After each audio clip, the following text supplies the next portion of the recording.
Folks, welcome back to the iHealth channel, iHealth Radio, the ABC Network, the Work, the Podcasters channel, because my guest is a podcaster. And she is a lot more than just that. Podcast is just something that she does and to give information to people and have great exchanges and insights. But it's someone who was got an interesting, concept that, I'm curious about because she is a reverend of metaphysics. And, you know, that's not like two different things that kind of sound, I don't know, like almost different, but yet it's the same. So reverend usually is religion, metaphysics is usually the almost goes the other way around. And I'm not even clear about that. So we got to talk about that stuff. But really, this is not a religious show as much as it is about, the energy, the spirituality, and all the stuff that we can share in this world. So my guest, she does this work. She helps people. Rose Hope, welcome to the show. Thanks for having me on the show. I'm so happy to be here with you. And I love that you brought up this whole idea of reverend and metaphysics and what does that really mean? Because that question actually comes up a lot. I was telling somebody just the other day and I said, "Oh, I'm a reverend." And they said, "Oh, well, I'm not religious." And I said, "Well, being a reverend doesn't necessarily make me religious. Like, what does your definition of religion look like?" And so I actually have a degree in metaphysics. And metaphysics is the study of spirituality. It's the study of our connection with God or divine within us. And so this has been some of my life's work, is to go into that deeper discovery of who we are, why are we here, asking those really big questions. And so as I was taking that degree, it just so happens that with that degree, I got an ordination. And so that ordination allowed me to be a reverend, which allows me to do baptisms and funerals and weddings as well. So that's why people reference me as reverend. However, the work I do goes far beyond that title. And so in metaphysics, we believe that all religions are equal. We welcome everyone's opinions and insight because we believe that everyone is on their own journey in discovering their truth of who they are. And so we have great respect for people who are in religious organizations, but we also have great respect for people who do not align with a quote unquote religion, if you will. Well, thank you for breaking it down because again, in my long time ago, in my studies, I mean, we did study a little bit of philosophy and one of the things that when you start discussing philosophy, you always touch on metaphysics and the meta world. And I'm not talking about the new meta, now with the technology, it's really the metaphysical stuff, which is the stuff that probably is, woo, like kind of woo, for people, because Yes. this is like spiritual stuff, does it exist, who we are, I mean, the other realms and, different dimensions, and we can talk about energies and frequencies and all this stuff. And, in essence, it's rooted in everything that we do in our lives. I think all religions to a degree, they have a connection to that. And, so there is standard stuff that is being, I guess, given to us in terms of these, particular groups. But at the end of the day, it's all linked to, again, the world that we don't understand. And a lot of this world we don't understand. I mean, we only know what we can define through science and physical stuff, but there is the past physical or beyond the physical. And I think that's really the stuff. And the first question that most of us always, kind of wonder about is like who we are. As you and I, we had a brief discussion before this, I mean, like that's a big question, like why we here, as you stated, these are big questions for humanity as a whole. Yeah. And, depending on who you talk to, they have different ways of explaining that. Some people say we're just here. Some people say we're here for a purpose. I'd like to believe that there's a purpose. I personally do, but the idea is that it's very interesting. So, I mean, before we even, it's just fascinating to talk about this piece of it. But like, what got you into it in the first place? I mean, it's got to be something that got you to that specific, I guess, elective, education system or concept of knowledge.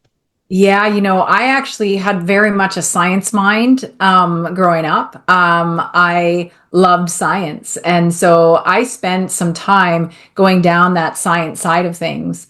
But I had a couple of experiences that led me into this more spiritual path. And the first experience actually happened when I was just 5 years old.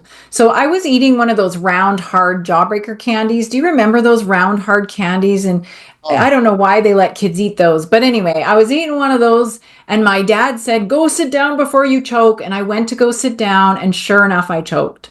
So my dad came running over, started doing the Heimlich maneuver. He could not get that object out of my mouth. So I actually ended up going limp in his arms. And when I went limp in his arms, something profound happened to me. I had an out of body experience. I floated above my body and my dad. I witnessed my mom running to the phone to call for help, my sister peeking around the corner. Like I saw all of this chaos happening below, but I didn't feel that chaos. I felt completely held in the arms of God, divine creator, or whatever you call that. I just felt such peace and such love. And so my dad obviously saved my life that day. And he used his thumb, which, by the way, you're not supposed to do. He got it into my throat and was able to wedge it enough in there to get the jawbreaker candy out. And he got me breathing again.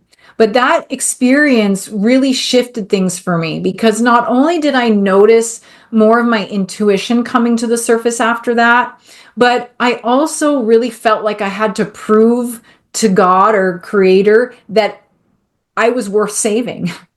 And so I became this overachiever people pleaser, right? Even by the time I was in grade 4, I was the president of the Kids for Saving Earth Club. Like I needed to prove to God that I deserve to be here. And so that really progressed into going into my first career, which was in EMS and firefighting. So I started out as an EMT working on the ambulance. And I loved it because it was that opportunity to save lives like my father had saved mine. And so that was the inspiration for that career. But because I was so intuitive, because I had already tuned in to like the energy of the world, I started to feel energies that had passed. So, for example, I will never forget this one in particular. We got a call and the woman was already deceased, but I had to spend time with the police rolling her and doing pictures and things like that as part of the process. And when I got home, all I could feel was this woman's spirit. And I thought I was losing my mind. I thought, I'm really losing it. Like, are spirits coming home with me? I had like a dozen showers, to just get that energy off. And so these things started to show up, and they had shown up through my childhood too, very lucid dreams. I could predict things before they happened, but I had shut a lot of that away because, again, I was science based. I was also raised Catholic. And so, you didn't talk about that weird woo woo stuff. So I had shoved it all away. And so here I'm thinking, I'm losing my mind. I've got to have PTSD or something, like I'm losing it. So I ended up going back to school actually to take dentistry. And I ended up being invited to come and teach. One of my teachers said, you belong in the classroom, you got to come and teach. So I ended up teaching at colleges for the bulk of my 20s. And I loved teaching and it was fulfilling for me. And I didn't feel like I was losing my mind either. But then something else really profound happened to me. I had another near-death experience, like another one. Apparently the first one didn't do enough for me. So now this experience is very different. I'm an adult now. I'm 26 years old. I'm recovering from knee surgery. So I had full reconstruction on my knee and I'm recovering at home from this surgery. And there was some sort of idiosyncrasy that happened from the medication. And we really don't even know why, but I went completely unresponsive. So I was like out cold, nothing happening. And my brother-in-law was with me at the time, thankfully. But I want to tell you guys what I experienced because it was so powerful for me. And it was such a shift in what really is possible for me. I went to what I can only describe as heaven. I was surrounded by these beautiful energies of light that I believe were angels. And they were the most magnificent colors you can imagine. Like, take the brightest color here and like magnify that. It was so spectacular. I remember again feeling like I was being held in the arms of God, much like my 5-year-old experience as well. But this time I was communicating with these energies of light.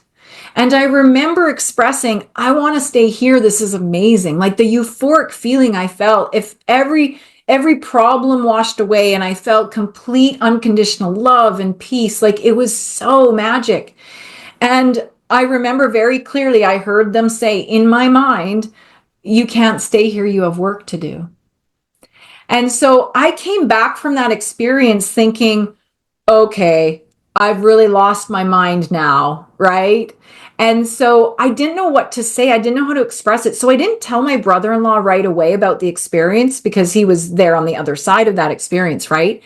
But in the few days after, I just knew I needed to talk about this experience. So I'm telling a girlfriend, I'm still recovering from the knee surgery. She comes over for a visit.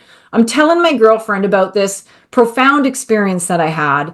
And as I'm telling her the story, my brother in law was in the other room. He overhears it. Well, he comes running into the kitchen, slams his hand on the counter. He says, I knew it. I felt the angels too. So he, as a bystander, had an experience as well, because when I went unconscious and unresponsive, he couldn't find my pulse. He couldn't tell if I was breathing. He was about to call 911. And so as he went to call 911, he describes it as these energies. He didn't see them, he just felt them. And he felt these energies come in and they said, she's going to be okay, just wait. And so he got down beside me on his knees and he just waited patiently. And he said it felt like minutes, but it was really only seconds. And I woke up with a smile on my face. It was just like everything started up again, and back there I was. So what that did for me is it validated the experience, because we have these experiences, Hurricane, and really we question them. The the logical mind in us says, well, you don't have evidence of that. This happened because of this and this, or that didn't even happen, or you're just making it up, or whatever the story is. And so we tend to not allow ourselves to lean into the magic and the miracles and what is possible beyond this three-dimensional world that we live in. And so that experience really validated for me. I was like, okay, I need to talk about this. I need to get this out, and I need to start sharing this with the world. So that was a really big turning point for me in my career, in my life, in my story. Now, a lot of people say like, okay, you had that second near death and now you've got it figured out. I did not. It took me a while. I was a slow learner. So after that happened, and this is very typical, by the way, with near death experiences, where you have a craving to go back to that heavenly space.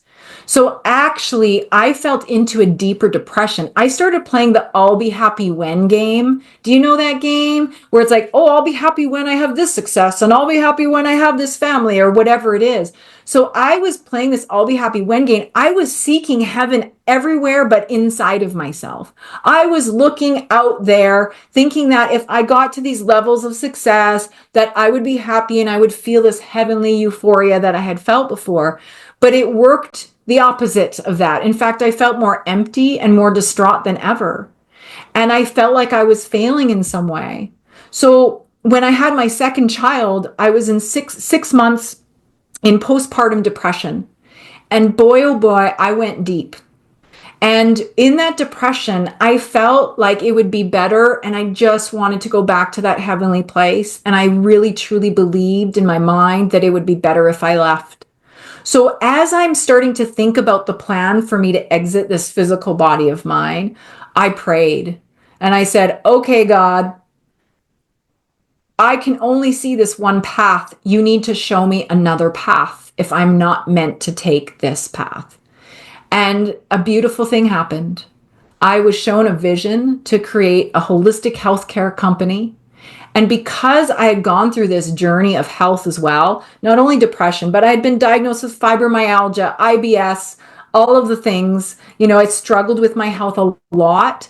And so I was shown that my experience with my health challenges was really the message for me, the directional signpost for me to create this holistic healthcare system. And so I had this beautiful vision. And the next day, I was so inspired. I got up, I started that company. And I built that company up to the point in which I started to meet all these other spiritual healers, because it was a holistic healthcare system. So I would meet these spiritual people and they would tell me things about what they could read. And I'm like, this is hocus pocus woo-woo stuff. This can't be real. Again, with my science background, I was really a skeptic. But because of that, I actually thought, I'm going to prove it myself, and I'm going to take some classes. So that's what I did. I took a class in something called the Akashic Records, which is known as your soul's library. This is a space of consciousness that we can enter into in which we can receive divine insight and guidance. It's a beautiful, magical space of possibility. And so I took the class, and let me tell you, my eyes were forever opened because what I was shown and what I was capable of doing using this understanding was mind blowing, was mind blowing. And so I started to remember who I was. I started to remember that we as human beings have been innately gifted all of these incredible intuitive gifts, that we have the power within us to communicate in a way beyond what we can see even in the physical. And that is through the energy, the vibration of things. And so that really led me into this beautiful path now where I am. And I'm 100% focused on the spiritual work I do and the spiritual guidance and the teachings that I provide. And I have since actually let go of the holistic company. I actually did a little contest, Willy Wonka style, and I gifted that company about 5 years ago. And Huh. so I let that company go so that I could really step into this divine path of mine. And so that really brings us to where we are now.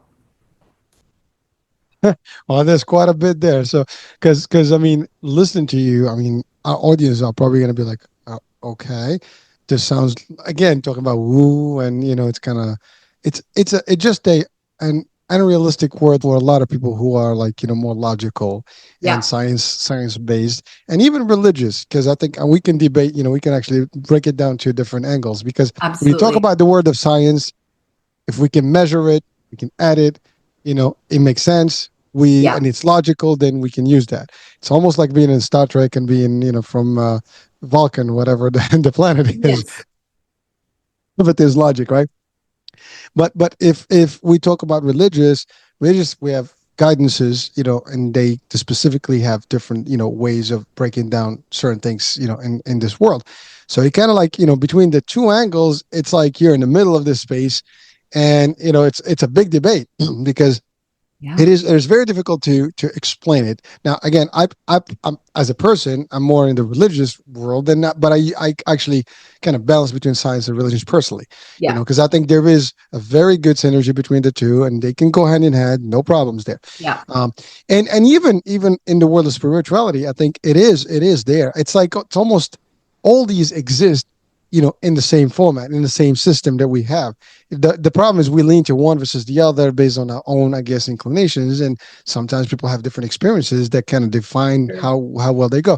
Now your story is pretty interesting because it started early on. By the way, I've had a few shows where we had people who had similar experiences, and their comeback was just different and phenomenal. They do different things, and it is true. We see people in this world that do interesting things that when you look at them, like it cannot be logical in way. It cannot be physical either. Some people defy, physics and how things operate, yet they do them. So and there is the physical world that is real, and that's the other thing. We think everything is materialistic and we can touch it and feel it, but I think the realm of energy is much bigger than actually the realm of physics. As a matter of fact, even from the physics science specifically, and I think we've discussed this prior in a different show, is that when you look at the basic of matter, matter is empty. 99% of it is empty. It's all Yeah. electrons and protons floating. So that's the basic elements, right, of what we know in terms of atoms, and atoms make what we think of as matter. But it's really an empty space, and it's all energy to start with. So everything around us is energy. We are energy. But how we manifest this energy is reflected in, I guess, the material world, the physical, realm. And that's the thing, like connecting the physical with the energy world, and we can refer to it as a soul. Now the question is now where it gets a little tricky. There are different people that different about different creation, from the angels to the demons to the spirits. And these are things. I mean, in your case, for example, the experience that you stated, the idea of someone hovering around you that was already long gone. Now some people can say, well, people, they go, they don't come back, and there's that's one opinion. Some people say, well, I've never seen that happen, so I can't judge it. That's your experience. But the fact of the matter is, like, some people can say, well, maybe you were being misguided, and maybe you were being given the vision from not a a good, energy versus, Yeah. because again, now, because again, you mentioned Catholic, Yeah. so there's demonic, behavior and things like that. So there's a Yeah. lot of that stuff that can be, so it is a difficult place where you are, where you have Yeah. to really kind of face up to these challenges and kind of break it down to people and how it is without offending anybody. And that's the other thing. People get very easily offended when it comes to these topics because, it's very, people are tight about them. And even when I do these shows, it gets a little dicey because, it's not about the opinion. It's about, what you're sharing, and people have the ability to learn and figure out themselves Mhm. what this is about. And you know what? It is good for us to learn about different people's experiences, whatever they are, and how we can learn from that. And that's a big thing. And so, oh, by the way, one thing I was gonna say, I mean, the idea that your father did what he did to save your life, I mean, I hope he's still alive. And He is. well, listen, it's amazing, and it's very tough to see your daughter or your kids, in that position, and you had to do Yeah. something to do it. And I guess that gave you, as you said, the inspiration to save lives. And as an EMS fire, unit, you guys can do a lot of that work out there and help. I mean, obviously, it's a difficult job, and you see people either dead or in a very bad situation as humans. That's also traumatizing experiences. Yeah. But you did it because you felt that you needed to do this work. You did it. Right. And then you talked about the second experience, which, by the way, as you said, you don't even know how it happened, but you just had the almost a momentum where you kind of froze in space and time. I mean, It's you were just true. there. Yeah. And by the way, there is just something that people all have experienced. And I don't care what belief you have, and whether you're a Scientologist, scientific, mind, the logical, Mhm. philosopher, religious person, but everybody's got deja vu. We all experience deja vu. Now that's one thing that nobody can really explain, 100%, because we have discussions, and you're like, I've been there, I've done this, I've seen it. What is that? Right. Now, so this in itself shows that there's more to this world than meets the eye, as they say, right?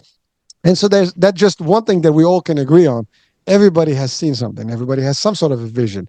Whether sometimes we daydream, sometimes we dream, and we have vision when you sleep and Yeah. stuff. So it kind of changes things, but depends on how you look at it. You try to justify it based on your knowledge base, right? So if you're Yes. a particular religion, you kind of figure out the parameters, and you can define it according to your own beliefs. If you're completely scientific, you try to figure out the logic. And I love what you said. You did that yourself. you Yeah. kind of were the skeptic, and you looked at it like, wait a minute, this doesn't make sense. But yet it kind of did happen no matter what. I mean, you've created a holistic company, and it worked. By the way, that's a great thing. I mean, we need more holistic stuff in this world, because I think we're going to a world that is kind of weird, and it's been going downhill, in a while now. Hopefully not too bad, but we got to do what we have to do to help. And every little thing helps. So whatever we can do to help, in a holistic way, and that's whether it's food, nutrition, medicinal stuff, it's all good, and or even spiritual stuff.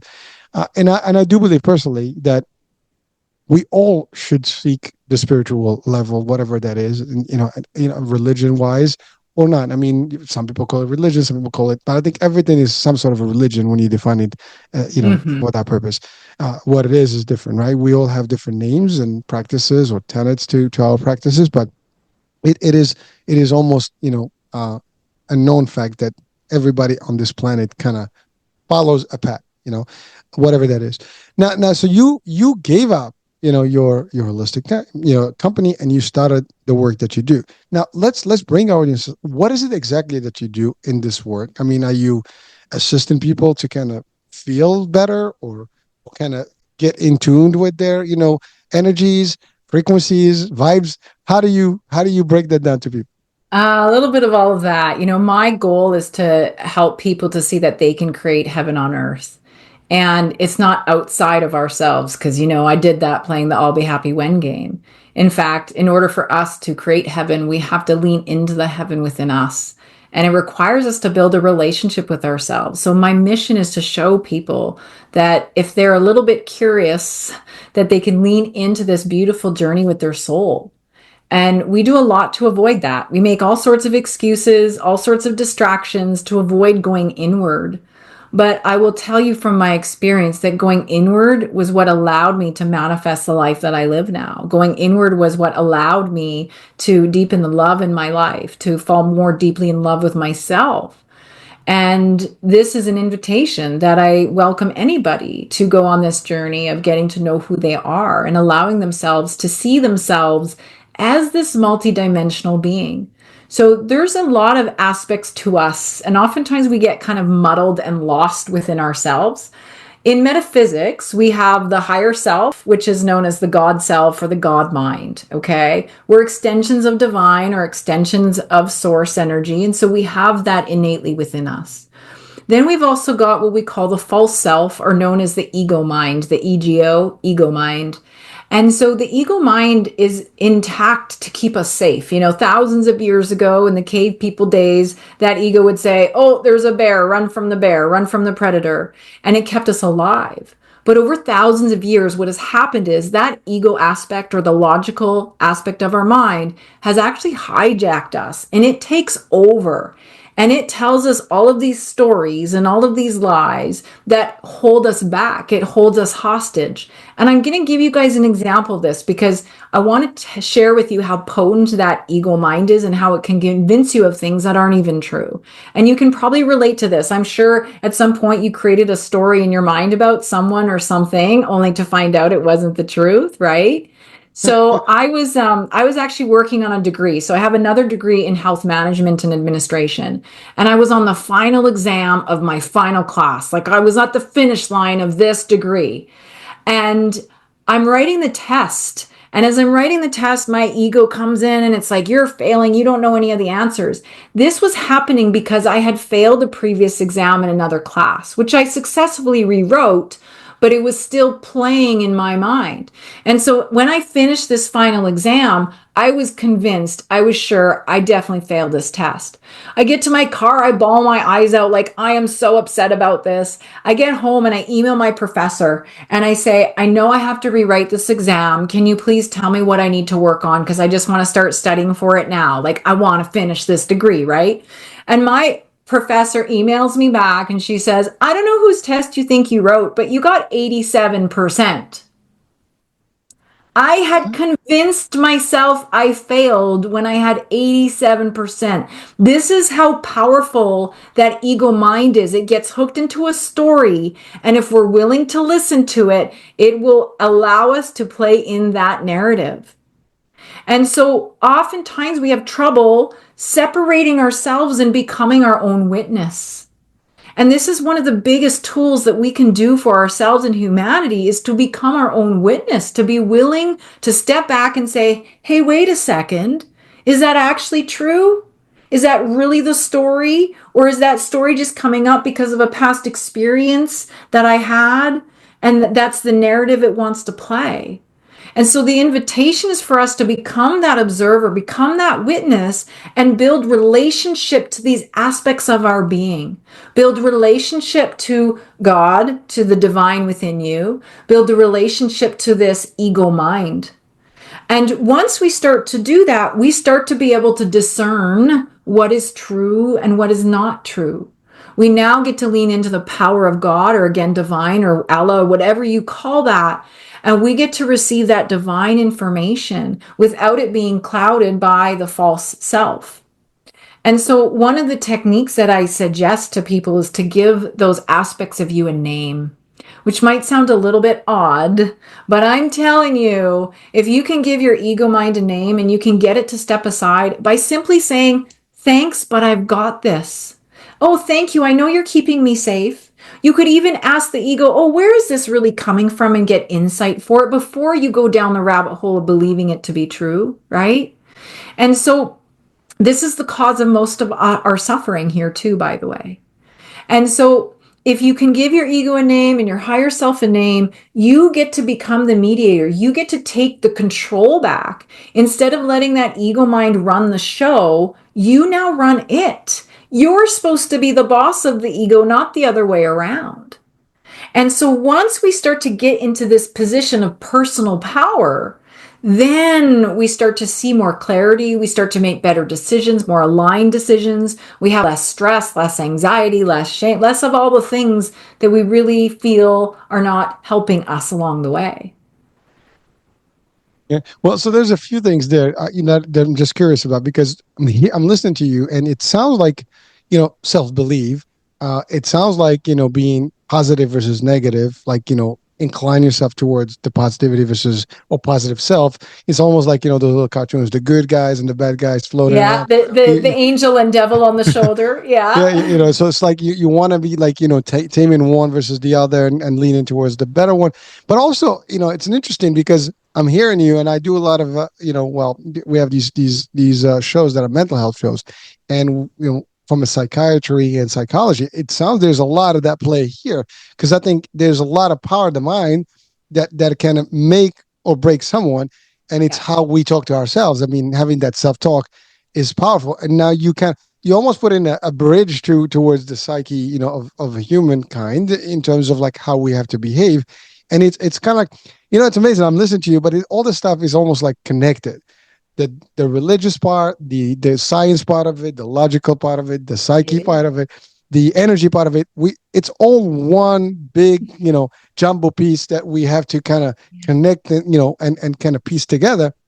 And I think anyone that can pull it all together can have a better life, in this world, as you said, and create a better world for themselves. And as you refer to it, heaven on earth. Now, again, using some of the words, sometimes people can get a little excited. I mean, heaven is known to be this place that is this realm that is beyond Mm. us, and it's past our life here. But again, I think what you're referring to is more of a descriptive of like you can have a life that is excellent here that before you even depart this world. I mean, Yes. anyone, I don't care what denomination, what you believe, we all believe that there is a next life.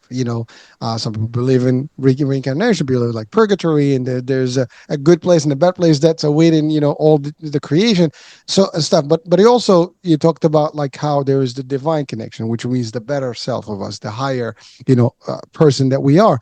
But not that gets touchy because if we talk in a sense of religion, you know we are created by the divine and we are connected to the divine, but we're not divine. So there is kind of like that's that. So how you deal with it, because Yes. that's a big, you know, Yeah. that's a taboo place. It is. And so I'm not saying we are the divine. I'm saying we're an aspect of divine and we have direct access to divine. When I was raised in a Catholic home, I believed that God was a man in the sky and that he was fairly untouchable and that he would punish me if I didn't do right by him. And so I lived with a lot of guilt and shame in my life. And that actually ate at me. It caused me to get sick. And so, what I invite people to do is to redefine who is God to them, who is that source, who is that power, and to also redefine heaven to them. What if heaven is just finding a place of peace and grace within our hearts and our spirits, and then letting that be reflected back to us? I get to experience what I consider to be heaven every day because I allow myself to lean into that sacred space. And then it gets reflected through these beautiful, magical, loving moments and memories and experiences in my life. And it doesn't mean I don't have to deal with the drama and the trauma. I still have those things that show up. But my perception of those things is different because I perceive those things as opportunities. If we believe that God is in everything, then all of a sudden we start to deepen our compassion. We have less judgment. And now we start to witness that even in those experiences that are not so comfortable, that there is value and goodness in them too. And I want to go back to you talking about like the higher mind being better than the ego mind. There actually is no better than the other. If we look at things from a more neutral perspective, there's value in that ego and there's value in the higher mind because that ego will also give you so much information and allow you to go through this healing process and this deeper understanding of who we are. So there's an opportunity for us to recognize that we actually get to define who is God. And if it serves us, you keep that definition. If it doesn't serve you, you look at another perspective. And so this invites us to be curious. This invokes our awe and wonder. And this is one of the biggest invitations for the listeners is to just simply be curious. Can you look at the world through a lens of awe and wonder? I wonder if what she's saying has some merit. I wonder if I lean into this or if I try this, if I'll discover something new. And so rather than coming at it from this place of judgment, I'm inviting you to come at it from a perspective of curiosity, not so much of what is right and wrong and good and bad, but just simply come at it from a place of curiosity. You know, it reminds me of a story about a farmer. And so there's this farmer and he has this prize stallion. And one day his prize stallion goes missing. And the village looks for the stallion and they can't find the stallion anywhere. And so the neighbors go to the farmer and they say, "Oh my gosh, this is the worst news ever. What are you going to do without your stallion? How are you going to make money?" And the farmer shrugs and says, "Who knows what's good or bad? We'll have to wait and see." And so the next day comes along, and guess what? His horse comes back with a herd of wild horses. So now he has a dozen horses plus his horse back. And now the neighbors come and they say, "Oh, rejoice. You now have your horse back and all these horses. Hooray." And the farmer shrugs and says, "Who knows what's good or bad? We'll have to wait and see." And the next day comes along, and the son of the farmer is out training all the horses, and he gets bucked off and he breaks a leg. And the neighbors come over and they say, "Oh, this is the worst news ever. What will you ever do without your son to help you on the farm?" And the farmer says, "Who knows what's good or bad? We'll have to wait and see." Well, the next day comes along, and the army comes to town, and they're taking all the fit soldiers. Well, they can't take the son. He's got a broken leg. So you could see how this story could go on forever and ever. And we have been conditioned to judge these little pieces of the puzzle and say, "Oh, this is what this is, and this is what it is." And we get hooked into whether it's good or bad, and then we suffer in the experience for it. But there's an invitation for us to recognize that even some of the things that we thought were the worst things ended up being the best things. You know, inviting you to think about a breakup or a job loss and how that redirected you and brought you into something really amazing. And yet, so many of us get so hooked into this suffering aspect, saying, "Oh, it didn't turn out the way I wanted it to or the way it should have." And then we resist what is. And that sinks our vibrational frequency. It robs us of the joy, of the possibility, and the potential of what could be otherwise. I'm listening to you, and it's amazing because there's a lot of similarities in what you say in my practice, literally from a religious aspect. And you're right. It's about pondering and wondering and questioning things. And I think the more we reflect on the universe, the more we can find the truth about things and how it's all meant to be a certain way. And I love what you said about the story about the farm. There's a similar story about Moses the prophet in his time where he actually questioned that he knew everything because he was a prophet, and then he was given an actual mission to go and find this particular holy man. And as he found this particular man, he told him, "Don't ask me any question, whatever you see, because you're not going to be able to until I tell you what the story is." And equally, there was a story there where he destroys this little boat, and he's like, "Why do you destroy this boat?" And he says, "I told you not to ask." And then at the end, one of the answers, like, the reason I destroyed that, there was a king that was taking all these boats, from the fishermen, and by doing this particular family that was pious will keep their boat. So it's very similar stories, that, and it's an interesting, like, hearing you. It's like, and also for people that are watching, at least are listening, you know, I think everybody should, if not even a mandate, to question things, and for Mm-hmm. themselves. And I mean, if you look around this universe, we are very, very tiny, Yeah. as beings, and there's more to this universe than we think. I mean, I love the science and the stuff about space and the cosmos and all the stuff, and when you start looking how, I mean, even when we fly, right? I mean, I've always given this a simple example. You're like 36,000 feet in the sky. You cannot see a human being, even if you wanted to. That's how Right. tiny we are. And, it's really, and then if you go further than that, the Earth is just a speck. I mean, even the galaxies will be like, according to the best of the best science, minds today, we haven't even discovered the full universe. We have just the seen universe or the known universe. So there's a lot more of this stuff and what's in the universe and all the energies and how all is connected. And I love what you said about how There is no coincidence. Everything is happening for a reason. We think what something is happening bad only to realize 5 years later that it was the reason why you are where you are today. By the way, this happens. I know you mentioned something about work, spouse, or whatever. These things do happen. I mean, you lose a job because it's meant for you. You know, if you stay there, your career is done, and it's not going to be the best thing. And maybe by losing that job, you start a business, and now you flourish. And by the way, a lot of people who have succeeded in the world and have tremendous, influence today in some businesses, they've started and they've failed a couple of businesses or even at Yep. jobs. They were fired from their jobs because they were told that they were not smart enough or creative enough, and so on and so forth. And they did it. Many people move from one, and it happened. We don't have to go far. I mean, I've had these discussions, throughout the pandemic and post pandemic. A lot of people somehow their life changed in the pandemic. It was a bad time for everyone, Ah, but yet some people kind of took that and and kind of revamped their lives, and they have a whole new life today. yes. Some started businesses. They were working in a dead end job, and they have now flourished, and they're entrepreneurs, and Right. making millions. So you never know what is good for you.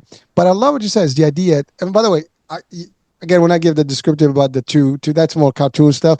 I don't particularly believe in that, but there is that yourself that is positive, as you said, the one that is reinforcing. And there's definitely that demonic, or I'm just using the word, or evilish, sound that is always like telling you to do bad things. And that's for me perspective. But the fact is, you do need the balance, because sometimes without knowing that, without kind of being tuned with that, you're not going to see the positive. Like if you hear something that is telling you like, well, you're supposed to, do bad things, and you're like, no, I'm not going to do bad things. I mean, sometimes we have these discussions with our own selves, right? How many Yep. times? Listen, I think everybody on the road, drives the car, and you feel like coming out of that car and just beating someone up. I'm sorry, Right. you know, Yes. at the light, someone honks on you, whatever. But we don't do it. But that voice is like, hey, you got to do Ah, stuff, and then you got the good voice, which is again, it's really you that is having that big debate. And the more you nourish, I guess, the positive of you, the mind yeah. is the energy that is positive, the better you're going to be. And that little thing is not going to be overcome. But it is like a check mark, like almost a Yeah. checklist, a checkpoint, something that it's like that red light in the car, the angel light The that tells you engine something. light. Yes. It pops in. It's like, now there is Ding, ding, that. ding. Yes. And that's a big part of our ego mind is to like raise the alarm bells that there's something more for us to learn or discover or to investigate. Right.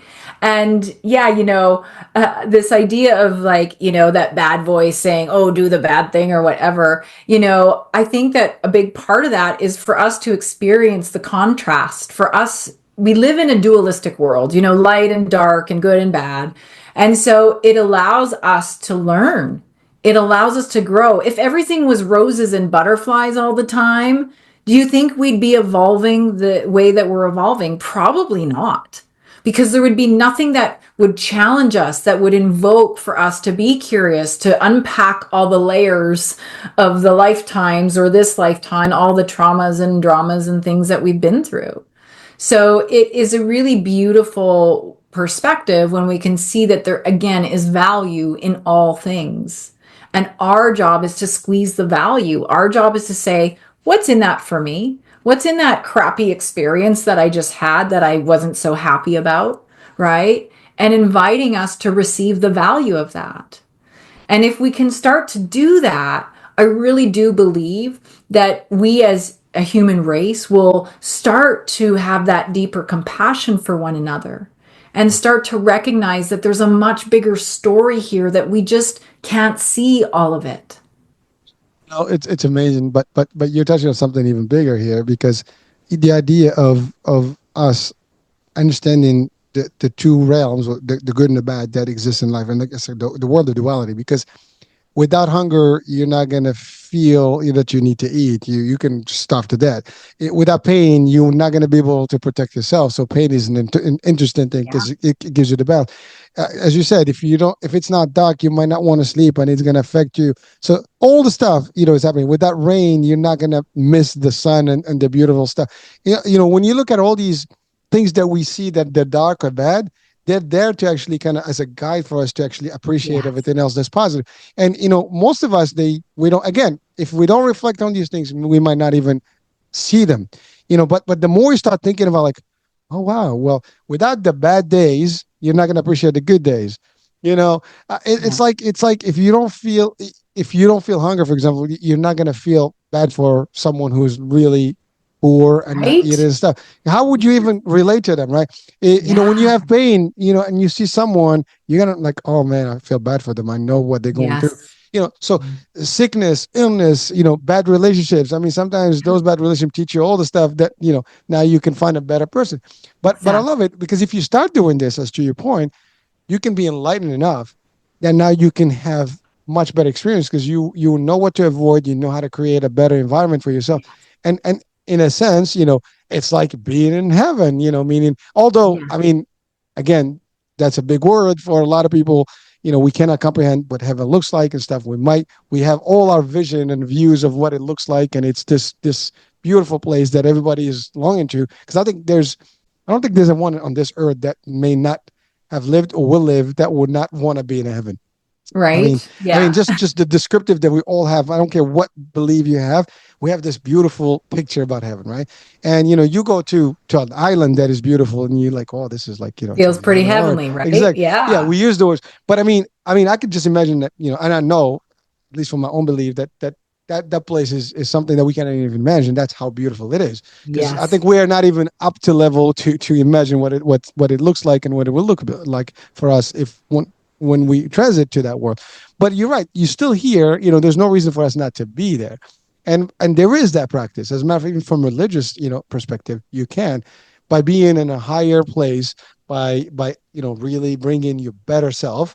You actually don't need much in this world, and you can still be happiest on this Yeah. earth, and everything becomes beautiful. And that Yeah. sensation is not easy to attain. I mean, that's the problem. You know, It's you a really have to elevate. practice. Yeah. Yeah, it is a practice, and I still have to practice at it every day, even though I've lived and walked the talk for over a decade now doing this work. So, it is something that I have to practice it. I mean, I was driving the other day to go facilitate a workshop, and I got stuck in traffic. And right away, I was like, oh, I need to get where I'm going. I could feel that angst, right? And then I quickly was like, oh, wait a second. I'm in a comfy, warm car. I got music. I get to sing. I get time alone without my kids momming me. This is awesome. And so I sat back and relaxed and I enjoyed the music and I sang. And that to me was creating a moment of heaven for myself in recognizing that it was my perception that was causing me to be in this angst and be in this, oh, I need to get to where I'm going and da da da da. Instead, I surrendered to what was and I allowed myself to lean into what is going to bring me more joy in this moment. Uh, And as soon as I did that, it switched and I sat back, relaxed, and before I knew it, traffic was moving again. it's again. I think everybody watching, I don't care what part of the world you live, this scenario is very familiar to all of us. And you Yeah. know what? Sometimes I look at people who are in a rush, going crazy, you know, honking and stuff like. Where do you think you're going to be? You know, you're going to be a minute ahead, maybe 2 minutes Yeah. ahead. That's all there is. Your risk of maybe in an accident or maybe in a rage, you know, fight or whatever is higher. And for what? I mean, by the way, you don't even know that maybe if you had gone faster a minute, you could have been in an accident. You know how many times I've actually been near accidents? You know, I'm Yes. the first car or the last car before an accident happens in front of you or behind you. I've have it. I mean, I can say at least 5 times where it was that close. You know, like I felt the impact of the other cars around me, and I've Wow. seen it. I mean, and by the way, no joke. I mean, there's one time I was driving, and the road was just there, and all of a sudden, 3 cars flipped and like hit each other and flipped in front of me.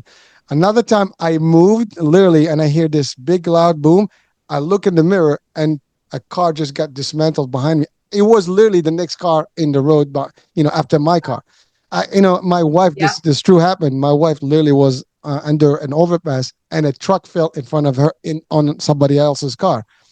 You know, I mean, these are real. By the way, folks, this is not a joke. What I'm telling you, these are true stories of near misses, as they say. And Yes. you don't believe it until it happens. Many times, you don't know that last step, that 1 minute, that whatever it is, you're protected somehow, and you don't make that leap, Yes. and boom, had Yep. you made that feisty energy, I'm just gonna go crazy, you're Who done. knows? Yes. And I've got so many stories about this where it's like I got delayed for some reason And then, that delay was just enough for me to now be driving by the accident that had just happened instead of in the Ooh. accident. And I think this is where we start to get into the magic of the world and like what is possible for us. Can I share another story just to Yeah, kind of please. bring? I want to bring this in. In fact, I feel like there might be two here, but I used to have a house down in a place called Mulahay in Mexico, and this is like a little village. It's not touristy. Like we're in the middle of Mexico, nowhere. Okay.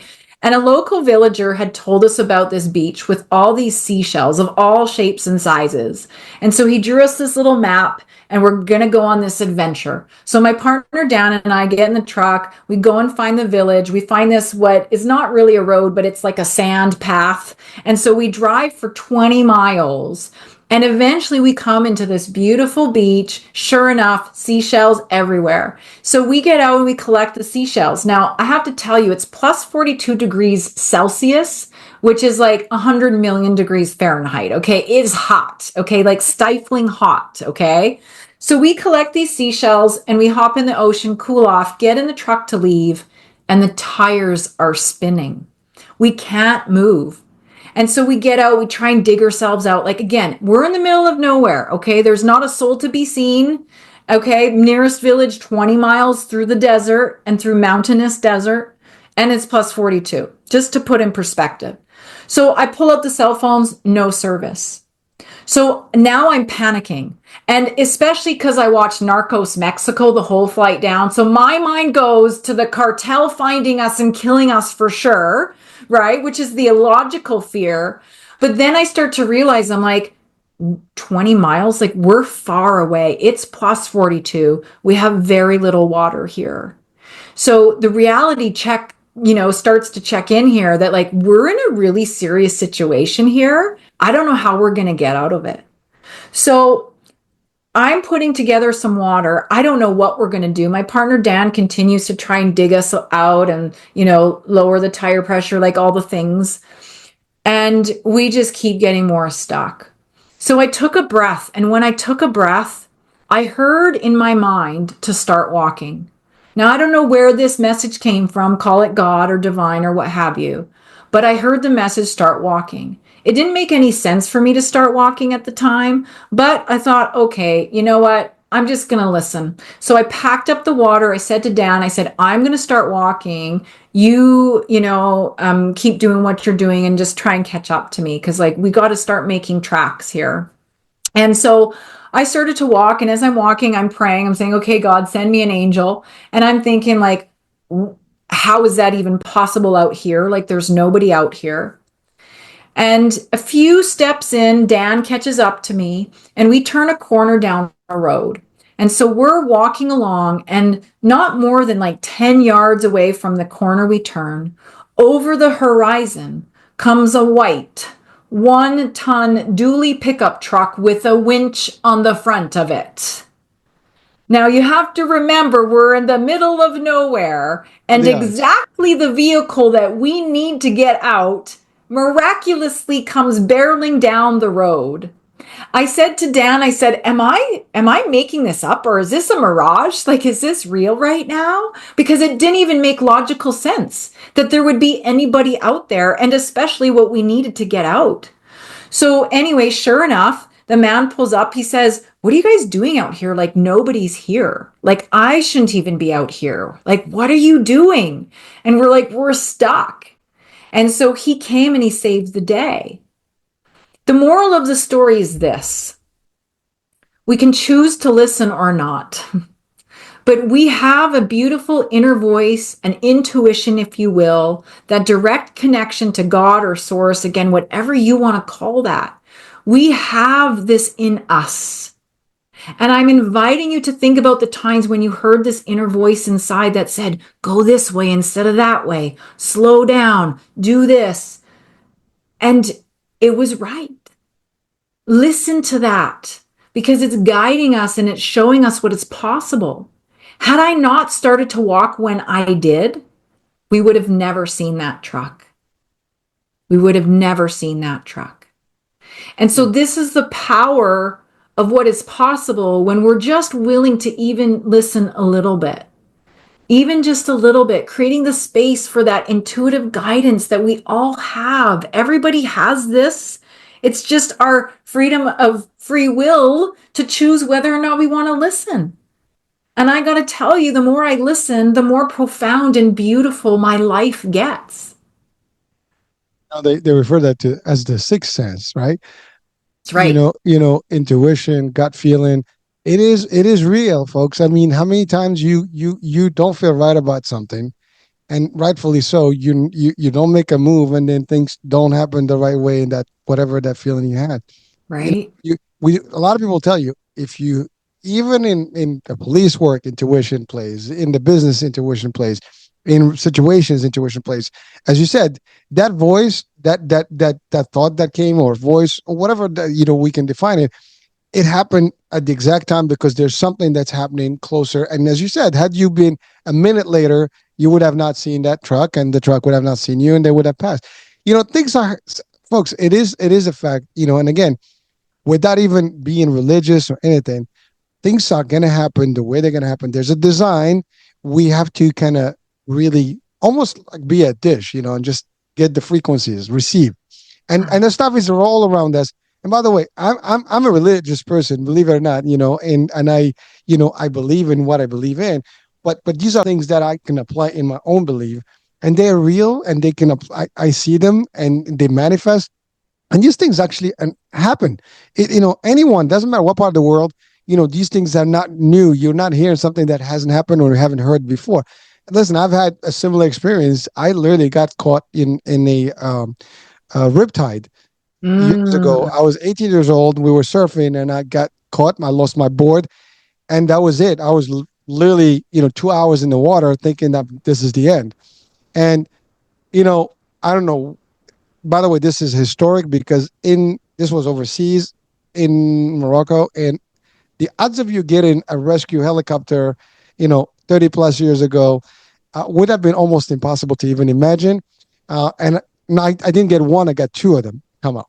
And Wow. and it just happened that there was literally a princess, in a vacation home, and her security, saw a lot of stuff. They questioned what's going on, and we were literally in a proximity place, and they called the rescue team to come on, which they don't come out. And I Wow. was literally winched up, just like you see in the movie, with the Coast Guard. And here I am, like almost 30 plus years back. I mean, 36 years later. But the fact of the matter is, these are real things. And by the way, at the time, it's like my mind wanted the helicopter. I mean, that's true. Like you almost want it, and you believe that it's going to happen, but you don't know it's going to happen, and there's no guarantee, and it never happened before. And these are just things. I mean, that's my personal experience, and I'm sharing. But I mean, those things, I know, as people watch and listen right now this show, you can probably enumerate a few instances that it happened to you or someone that you know. And some people believe in it, some people don't believe, but it is happening. It is, we part of a big system. And there's a lot of stuff around us that we don't even comprehend. And you're right, like some people refer like angels, I say, like you can see sometimes, people get, they stop, and then something falls, and it doesn't touch them. They move, once again, they stop. It happened to me one time. I was almost got hit by a bus, literally. And I somebody called, I stopped, and the bus went right through. I was gonna walk right into the front of the bus. I mean, guys, I'm not just the hurricane just being on the show. These are real experiences, and you probably can have your own as an audience if you start. But the thing is reflecting on, like, when something happens, we take it light. When something happens, we should question, like, how, what happened. Sometimes you don't even have an answer. It just looks like, wow. It Yeah. We don't have an explanation, but there is something that happened. And again, talking about that sixth sense, like, everybody has one. Yeah. You walk into the place, doesn't, you look around, this is not good. And it's maybe a good point for you to to Yeah. back, not go through. Right. And or any even businesses, right? Yeah. People have ideas. Simple as Hmm. that. You know, we don't just get ideas. Somehow you get the idea. That idea is almost implemented. It's almost downloaded to you somehow. Yeah. Yes, the divine imagination, I call it. But Yes. but isn't that real? I mean, like, someone's like, "Oh, I'm smart." No, trust me, none of us is that smart. We can be IQ, I don't know, 180, and I don't know if Right. I think that's high enough. But the fact of the matter is, you get an idea somehow. It just pop, it's a eureka Drops moment. in. But like, how did it happen? Like, you wake up like, oh, let's do this. Many Yeah. people, I mean, all these inventions we have, these people did not just kind of, figure it out. They wake up and like, oh, it's time for me to do this or the other, or, you know, and believe me, whatever you're doing and it's contributing and it's becoming part of this world, somehow Yeah. you've been given that skill, even skills. Some people are just skilled in a lot of areas and others are Right? not. We think who Yes. gives him that skill? An artist comes in and starts putting stuff, and you have a beautiful thing. Like, how did it happen? Yeah. And by the way, some people don't even go to art school, and they put And stuff. they're, Yeah. yes, it's true. I think this is so special because it really reminds us that there is this force beyond us that is helping us and showing us the way. And our job is to start leaning into trusting in that divine force and to allow ourselves to understand that we are being looked after. I have a quote that says, in every given moment, you have everything you need and then some. And if we all started to believe that, we would find a lot more peace in our lives too.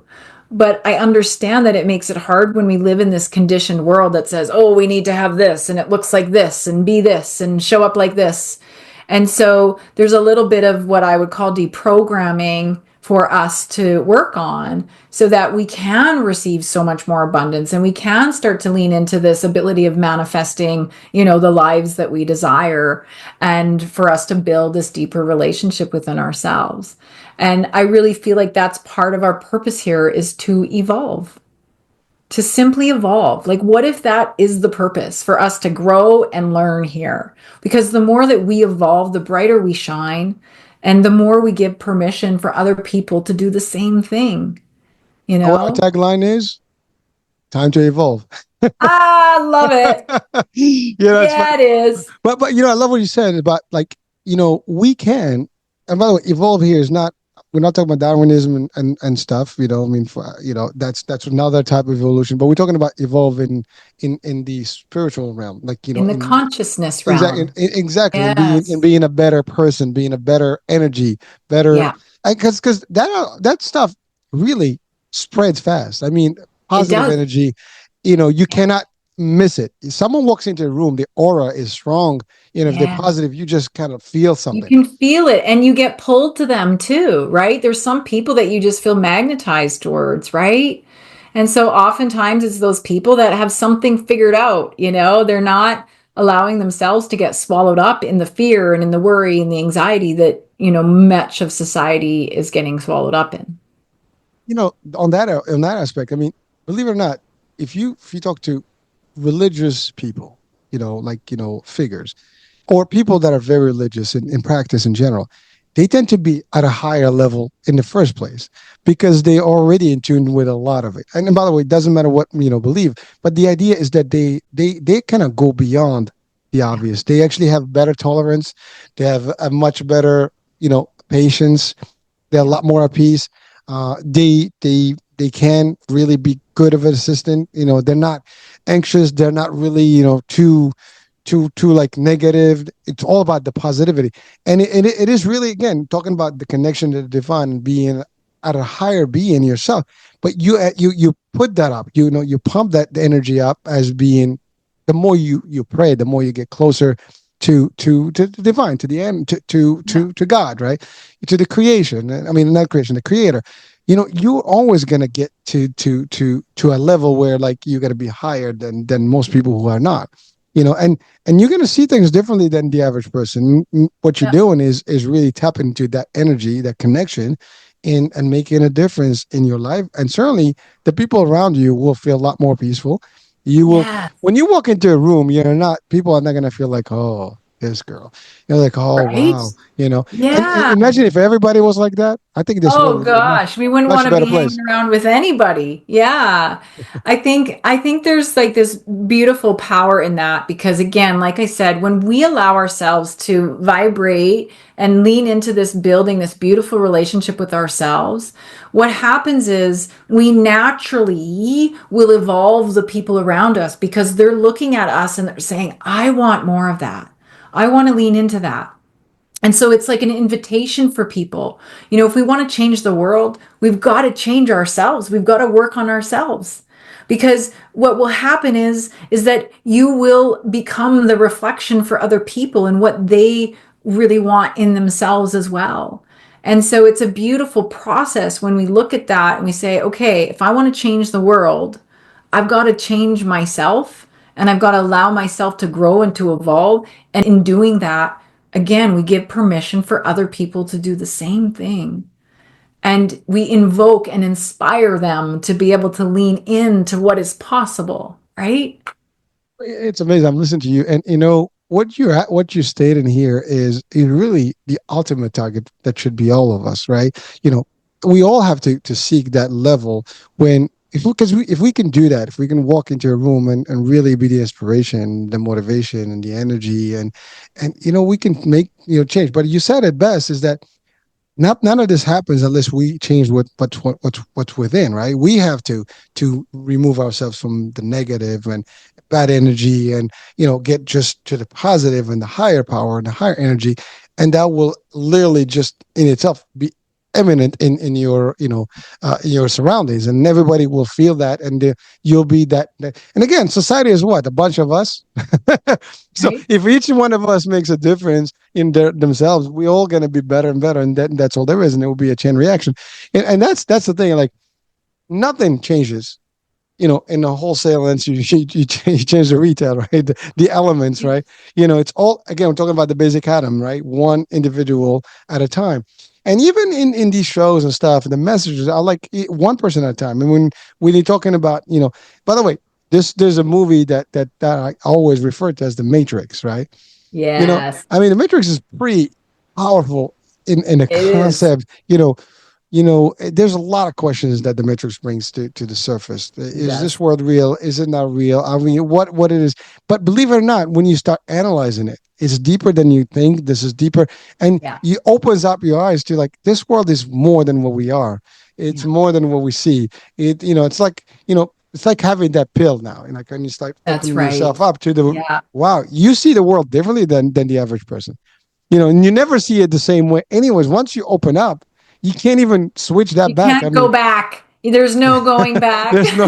Well, I mean, like the guy in the movie where they give him they put him back. They promise him to put him back into the Matrix and give him the money and stuff. But that's a movie, of course, folks. But the idea is, like, once you know the truth, and you are, like, really in this, as you said, abundance. Why would you give it up? I mean, you can't. I mean, you get to a point where it's like, ooh, this is good. I'm in the best potential level that I can be. And by the way, there's never the end. You can always keep increasing, but you get to a point where, like, nothing phases you. You're at a better place.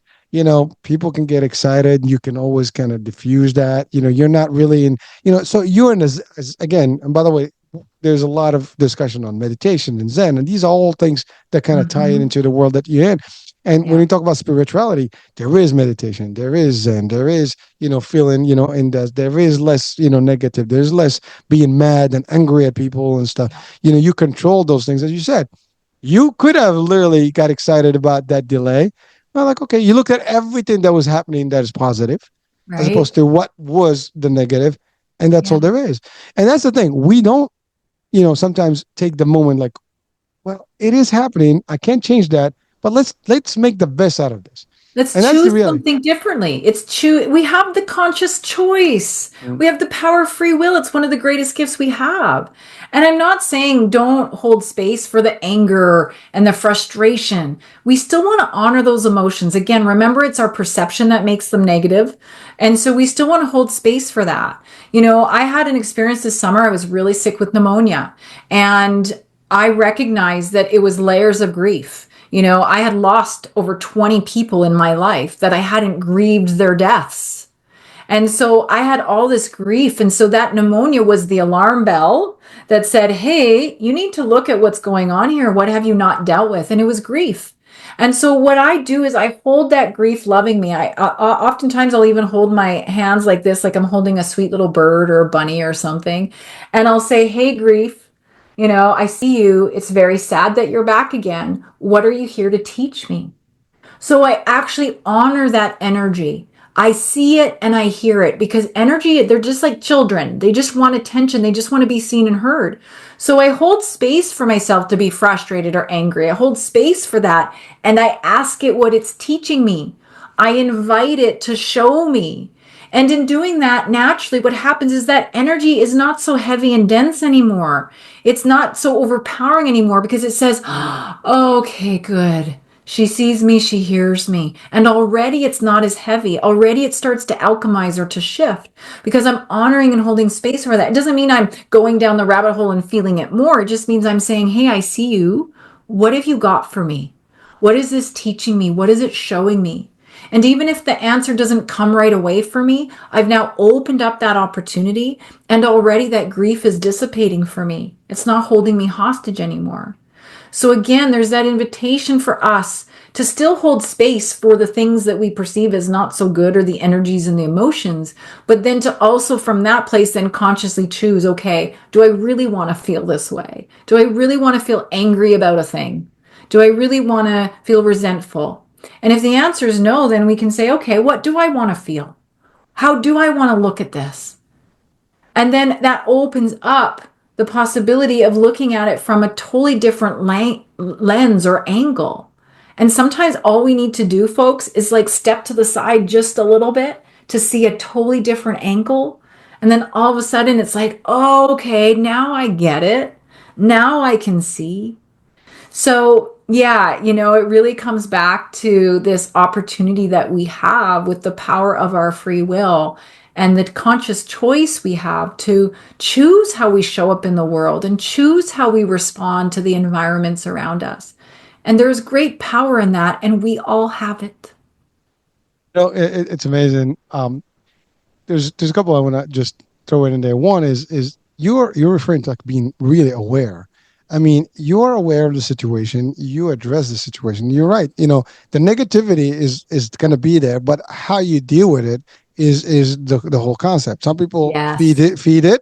Some people Mm-hmm. not just absorb it. It's like, again, in martial arts, we can, like in Aikido, for example, you just take the energy. You don't have to strike. You just take Right. it with you and Yeah. and flow with it.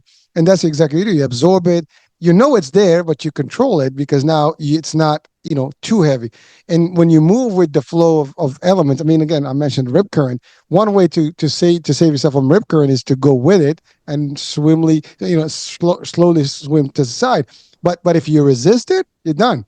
And that's the same thing. This stuff is gonna happen around us. Those energies are gonna happen, and how you kind of maneuver through them and with them, you'll definitely can be better. And it's funny because there have been studies of energy, even with water, with plants, and even the way you talk to plants or to water. They've tested these things, and they actually did Yes. manifest differently. The waters that were mistreated, they became bacteria infected and stuff. The waters that were really well, given the right positive, influence, they were fresher waters. Same thing with the plants. These Yeah. things, and by the way, someone can say like, "Oh, come on, people, I'm tired of this. Is not science."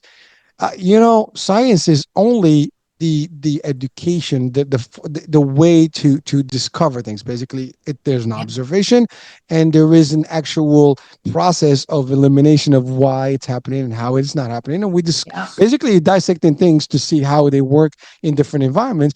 But it's really research in with after you observe an event or some sort of a thing or item, whatever it is. So it's the method, right, of science is that you got to look at something and you break it down and then you see outcomes. Well, you can do that to this event too, and you can scientifically break it down as well. And Yeah. it's not so much logic as really break it down to mathematical equations if you have to, and you'll find that as well. You will, we are now gaining such understanding, and I'm not going to explain this particular experiment, but look up the slit experiment, and the slit experiment will actually show you how we can actually perceive things, or how we perceive things differently, and it ties into quantum entanglement. So like everything that we're talking about actually has scientific root in it. And I do believe that there's this interweaving energy of science and spirituality that is starting to come to the surface for us, so that we are starting to understand the vibration of things, the energy of things, the power that we possess within us, the gifts that we have, and how connected we are on a consciousness level. There is this universal consciousness, right? That, is so powerful. And yet we have this separateness in humanity. And I do believe that the tide is changing here for us to come into seeing the harmony with each other and having that love for each other and recognizing that we're all human beings just trying to do the best that we know how to do. Yeah, yeah, it's amazing. I love what you're saying, and you touched on something very deep, which is quantum. Now, if we go into the quantum leap, and I'm not quantum leap, really quantum physics and the quantum realm and the world of quantum, minute stuff, that's when it gets all fuzzy because everything that we know, you can take and throw it away because it's not what you know, it's not how it was, not what we've seen, Yeah. completely different. And that's when the world of energy, frequencies, vibrations, the connections, the telepathy stuff, all the stuff that we could not explain becomes very easily explainable. The time, continuum, the Yeah. space All of and it. time connection, the fabric of space, all this stuff becomes one. And it is, it's fascinating because again, I love these things. I mean, I'm always looking at these things and trying to upgrade my knowledge on them. And it when again they all connect. That's the thing. Like, like again, I refer to the idea that I'm religious, but you probably can think like, how could you possibly even be religious when you're talking this way? I can because You can be both.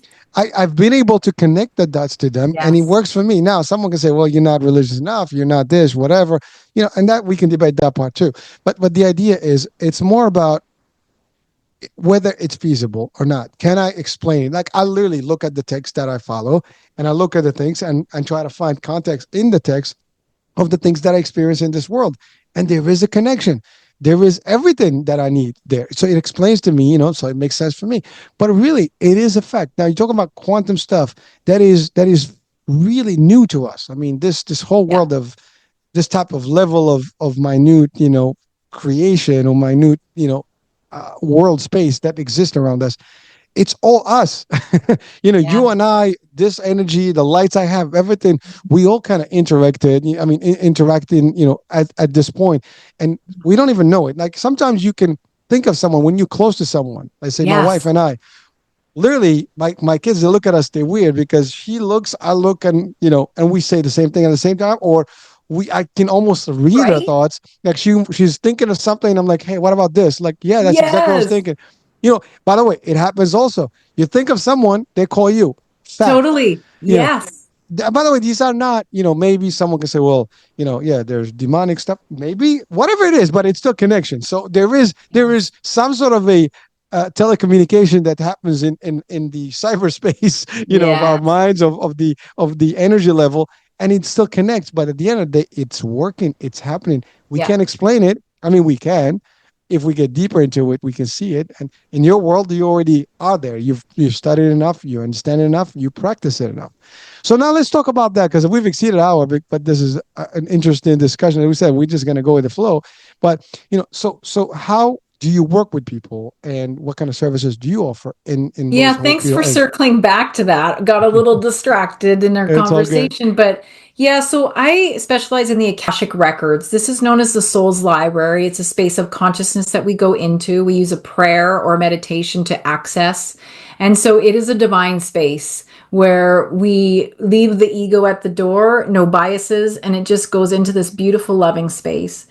And I really want to share this story with you as well because for the listeners, they might be thinking, okay, this is like really weird. Like, I am a clairvoyant, I am clairaudient, I'm clairsentient, I'm claircognizant. That is seeing, hearing, feeling, and knowing. So I can sense things. And that's the intuition piece. And so when I first started doing this work, I struggled with it too because I thought, well, is this of God? Like, what if this is just the wolf in sheep's clothing? Like, I questioned that a lot. And I was actually working on a book, and I was down at our place in Moulahay, in the casita in Moulahay, working on my book. And as I'm doing the research, I'm pulling script from the Bible. And it says very clearly, like prophetic work, mediumship, like any of that woo woo stuff, like I'm going to hell.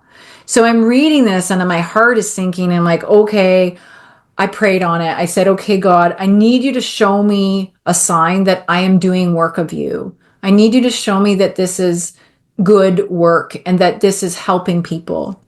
And no word of a lie, the wind gusted the front door of the casita open. And out in my direct line of sight, across the river on the top of the hill, was a cross that I had never seen before. And I knew that that was God's way of showing me that this was work of the divine, and to not get wrapped up in the fear mongering that some people will try and enforce on me. And so I do use my discernment. I do want to empower people. I use it in a way that allows people to see the truth of who they are. So it's a very sacred and loving space. Some people will call their experience with me a soul massage. And so it's not here to tell you what's going to happen in the future, although we might get some pieces for you to lean into, but it's to help people to remember who they are and to help them deepen their connection with divine and Holy Spirit within themselves. So this is most of my work. I teach people how to do this for themselves, and I love to teach. It is my passion to show people what I know, what I understand about this world. And so that is the basis and the foundation for the work that I do. Also, so I do have one very deep question here, because when you said, "Is this work of the divine?" Now, when you asked that, was there? I mean, because I would say the devil can also work mystically, and he can be Sure. deceptive. Have you looked into like whether that could have been a deceptive, image, or how do you kind of really differentiate? Because Yeah, an interesting, moment, and it like it's very was. like because you'll have to like question like, am I really getting the response, or maybe he just heard what I wanted and gave me what I Sure. needed to see. So Yeah, of how did you course. differentiate that? Because that's pretty So interesting. isn't that interesting? Yes. And so, I have this incredible faith inside of me, and I have this very deep relationship with God because of my near-death experiences. And not to say that my relationship is better than anyone else's or anything like that. But I've had a lot of conversations with God about this. I've been in deep prayer and deep experiences where I've really unpacked all of these things. And the way that it's been explained to me, and this might be controversial to some of your listeners, but the way it's been explained to me is that the statements that are in the Bible were to stop the people that were using it maliciously. And there are people in the world that do psychic type of work and they use it maliciously. I mean, I had a client who was giving this psychic tens of thousands of dollars because the psychic said if she didn't keep working with her, she would never find the love of her life. And so this poor woman had invested tens of thousands of dollars into this person. That is not work of God. And so I know that it's hard for us to differentiate or to discern, but I have such a deep trust and faith in the God that I know that I have no doubts that the work that I'm doing is of divine. I actually have no shadow of a doubt. And in fact, I haven't questioned it since that day. What do you say to there's different religions and different scriptures? How do you kind of go there? I mean, I know that's a little we go into the religious realm, but it's just curious because you obviously looked at it from the Christian or Catholic version, but what about Yeah. Judaism, Islam, Buddhism, Hinduism? Was there Yeah. anything there that connects it, or is it the same to you, or I mean, Yeah. and now?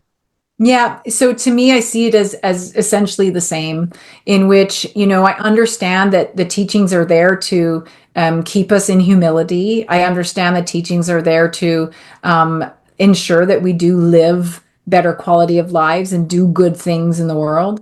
But I also do believe that my God is not a God that is going to cause me to go into fear. And so if I'm going into fear, there is an opportunity for me to dig a little bit deeper.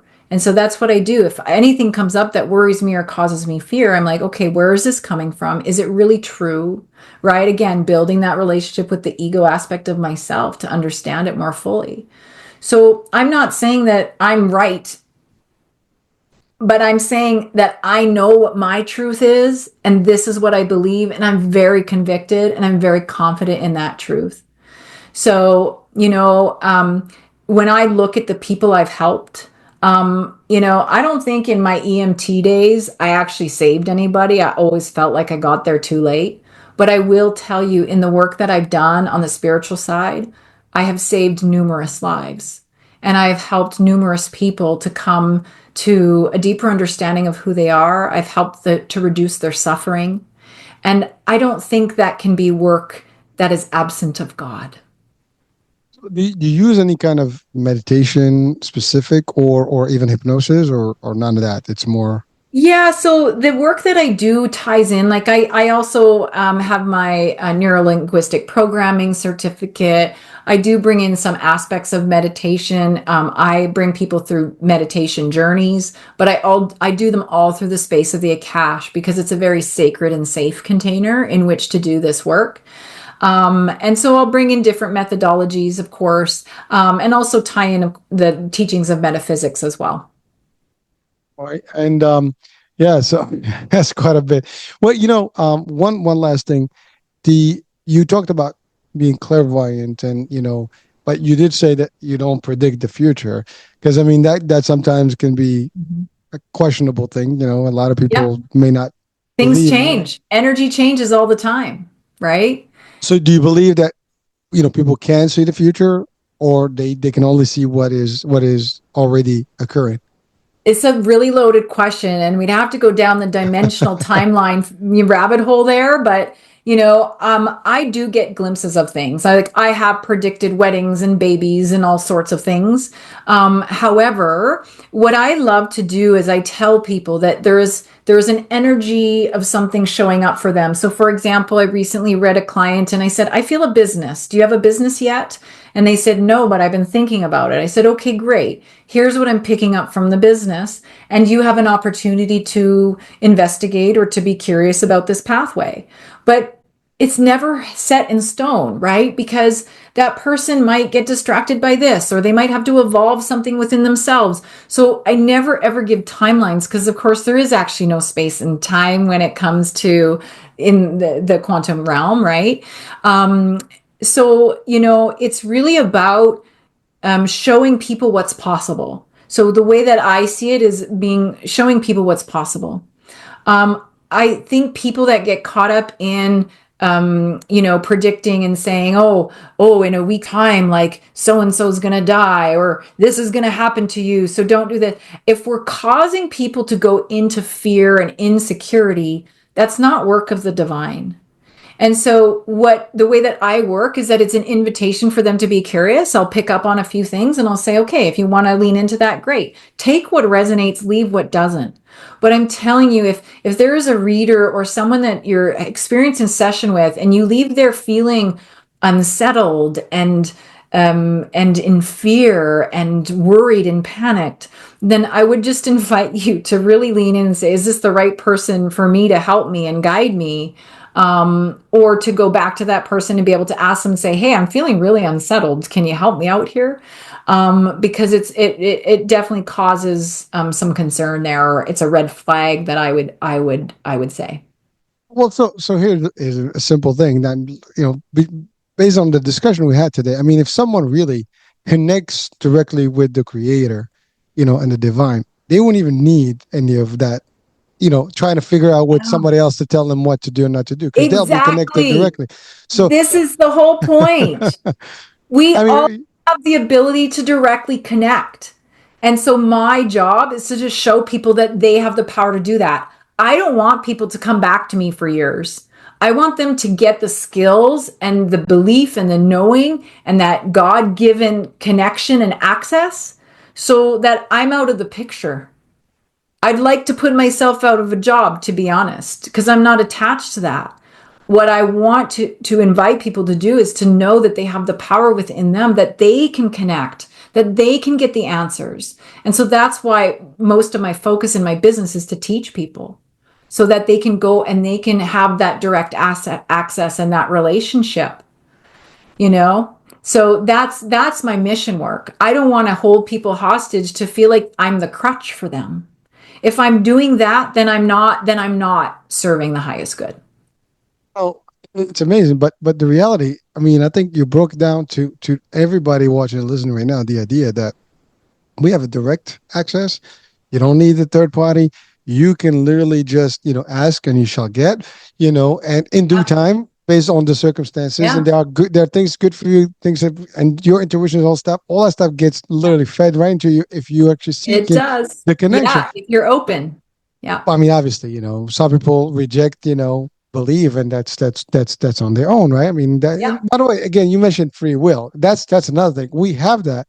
People do whatever the hell they want with it. Some people don't They, believe. yeah. Some people choose to challenge things. But you're right. It's not difficult to connect. And once you do, it is a beautiful thing because It things is. will manifest your way. And They and by the way, absolutely will.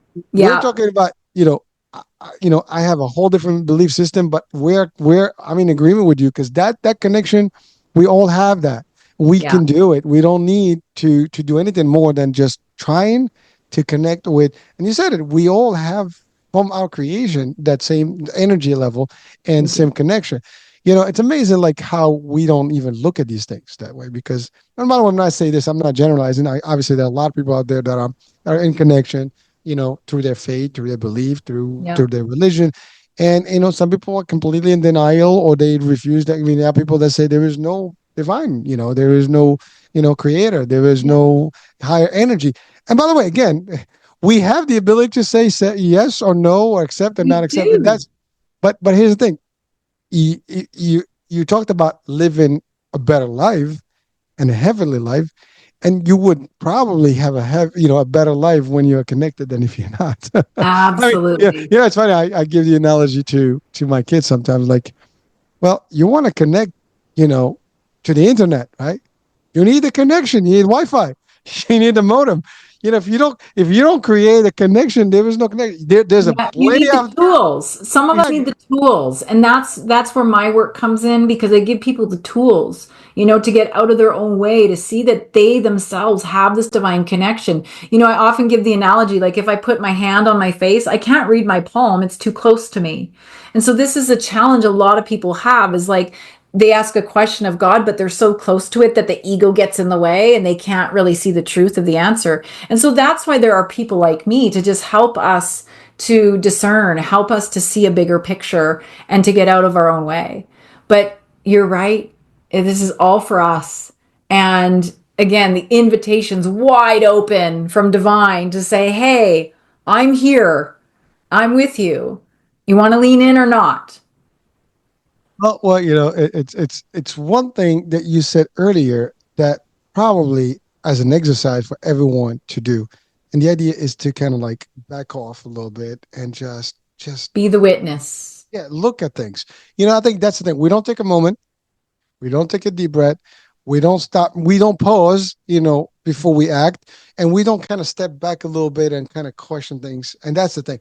If people start breathing better, pausing, taking a minute before you make a reaction on anything, you will probably have a better outcome in anything that you do. And your connection will be a lot stronger. Absolutely. Absolutely. I believe we can like weave that spirituality in, we can pause every now and then to take that breath and to find stillness. Even in this very distracted, overstimulated world that we live in, there are moments that we pause and creating that space is actually creating space for divine to come in. So you're absolutely right about that. Well, listen, I mean, Rose, we took a lot of your time today, but Oh, we yeah, did. Oh my gosh, I can't even yeah, believe where time went. Holy smokes. it went quick. So I apologize for that, but it just this is one of the topics that is very touchy and feely, and Yeah. and it gets a little people, a little bit, funky, but it is a topic that exists that sometimes needs to be addressed. And yes, I mean there's work that's being done to help with this, and so your site is rosehope.com. .ca. I'm in Canada, so it's rosehope.ca. Well, let's see. And Okay. you can certainly learn more about me there. And yeah, in the show note links, we're gonna have the links for my book, The Arc, which talks about a girl who goes on a journey of discovery into what we might consider more of a heavenly realm, and she learns a bunch of information there. So it's a beautiful story. And of course, there's an opportunity for people if they want to lean into deeper discovery. I've got a couple free opportunities that people can lean into if they want to be curious. It's open door for people to lean in. So those will be in the links. And the name of the podcast? Oh, and my podcast, it's called When Spirit Calls. So it's all Okay. about when spirit calls us and gives us those nudges. And so we bring in people with all sorts of stories, much like, some of the stories, like the Riptide story that you have, people that share these stories where they were guided to go in one direction instead of another direction. So, just reminding people that spirit's always calling us. It's our choice if we want to listen. All right. Well, listen, it's been real. We spent great moment today and shared a lot of insights here. So thank you so much for being with us and for enlightening our audiences and giving them a different spin on things. I mean, there's a lot of angles in this world, and sometimes you just want to hear different ways. And even if you don't believe, at least it gives you information that is available to you that you can contrast with, you can help with, you can Yeah. explore more, whatever the case may be. So that's it. Any last words of wisdom you want to leave our audiences with? Well, first of all, I want to thank you so much for being open to this conversation because I know that it can be controversial. And, again, it's about just shining some light on just other perspectives out there. So I thank you so much for having me, even though I might be considered a little bit woo woo nowadays. So thank you for that. And I suppose the last thing I want to invite people in on is just to remind them that in every given moment, they have everything they need and then some. If they're willing to open their hearts to receiving it, it's all there for us. That's something. I mean, really. So thank you so much. It's really fun to have this discussion. Yes, you're right. It is a bit on the controversial side, and a lot of people get a little tense about discussions about this.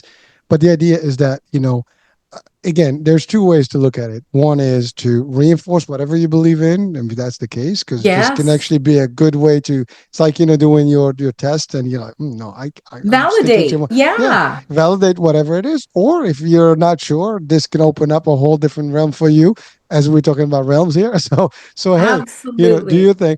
But certainly you have angles that you can kind of use this to your advantage, and even just basic knowledge. I mean, it's always good to know like what's out there, what's going on. Um, Absolutely. but that's about it. So we're coming to the end of the show, folks. So I'm American Age. We'll be talking to you new day in the show, new topic. Bye for now.